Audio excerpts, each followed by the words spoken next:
नमस्कार, न्यूज 21 देख रहे हैं आप और मैं हूं आपके साथ अखिल। जयपुर स्थित पर्यटन भवन में उप मुख्यमंत्री दिया कुमारी की अध्यक्षता में पर्यटन विभाग की समीक्षा बैठक आयोजित हुई।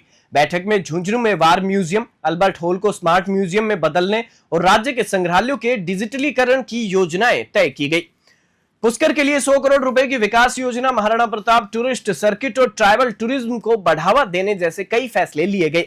जलमहल, आमेर और शेखावाटी क्षेत्र में विरासत संरक्षण के निर्देश भी दिए गए। एडवेंचर टूरिज्म नीति को अंतिम रूप देने और अंतर्राष्ट्रीय रोड शो की तैयारी के भी निर्देश दिए गए। दिया कुमारी ने कहा, राजस्थान की पर्यटन रणनीति परंपरा और आधुनिकता का संतुलित समागम है, जो रोजगार, विरासत और नवाचार को साथ लेकर चलती है। आज सब जो बजट घोषणाएं थी उनकी रिव्यू हुई है और जहाँ जो बस यही है कि सब कुछ अब हम लोग जल्दी करें और टाइम बाउंड तरीके से सारे काम शुरू हो जाए।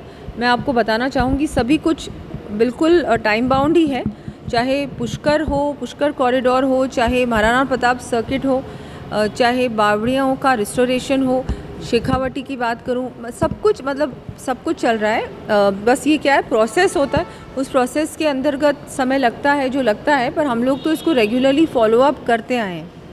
छोटी मीटिंग्स भी विभाग की हम लोग करते हैं और इस बार थोड़ी बड़ी मीटिंग थी क्योंकि बहुत सारी चीज़ें थी, तो उसको सॉर्ट आउट करके और बिल्कुल करेंगे, कर रहे हैं, कोशिश पूरी चल रही है कि अच्छी तरीके से टूरिस्ट ज़्यादा से ज़्यादा आएँ, राजस्थान, उनकी सुविधाएं अच्छी हों, एक्सपीरियंस अच्छा हो और हमारा टूरिज़्म सेक्टर और आगे बढ़े। जो बावड़ी पर चर्चा हुई है, क्या कौन से ऐसे हैं जिनकी डिस्कस? नहीं, देखिए, बावड़ियाँ जो हम लोग टेकअप कर रहे हैं वो भी स्टेज वाइज ही लेंगे, फेज़ वाइज लेंगे।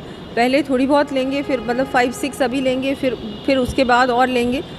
बावड़ियों का रेस्टोरेशन बहुत ज़रूरी है, ये तो हमारी विरासत है और उस समय से बनी हुई ये जो इतनी सुंदर और ये कि टूरिज़्म अट्रैक्शन भी हैं सब बावड़ियाँ। एंड पानी के भी एक बहुत अच्छा वो था, एक के वहाँ से बिल्कुल था, तो उस पर इस बार मीटिंग में वो डिस्कस हुआ है और उसको भी बहुत जल्दी एक कंसल्टेंट के साथ जो कि ये सब चीज़ें समझते हैं, क्योंकि बहुत सारी तो प्रोटेक्टेड बावड़ियाँ हैं, प्रोटेक्टेड मॉन्यूमेंट्स में भी आते हैं, तो उनको तरीके से हो, कोई गलत चीज़ का उपयोग ना हो, मटेरियल सही तरीके से हो, एक प्रॉपर जो हेरिटेज कंसल्टेंट है उनकी सलाह के बाद हम लोग उस पर काम करें, वो सब चल रहा है अभी।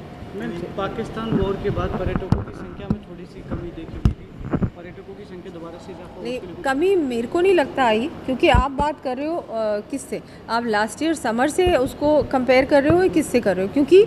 क्योंकि वैसे भी ऑफ सीज़न है, तो ऑफ सीज़न में वैसे भी टूरिस्ट कम होंगे अभी, और मुझे नहीं लगता ज़्यादा कुछ अफेक्ट होने वाला है टूरिज़्म इंडस्ट्री को, क्योंकि बहुत जल्दी ये जो भी कुछ हुआ और उसके बाद मुझे लगता है अब सॉर्ट आउट भी हो गया है, तो अभी बहुत ज़्यादा फ़र्क नहीं पड़ने वाला।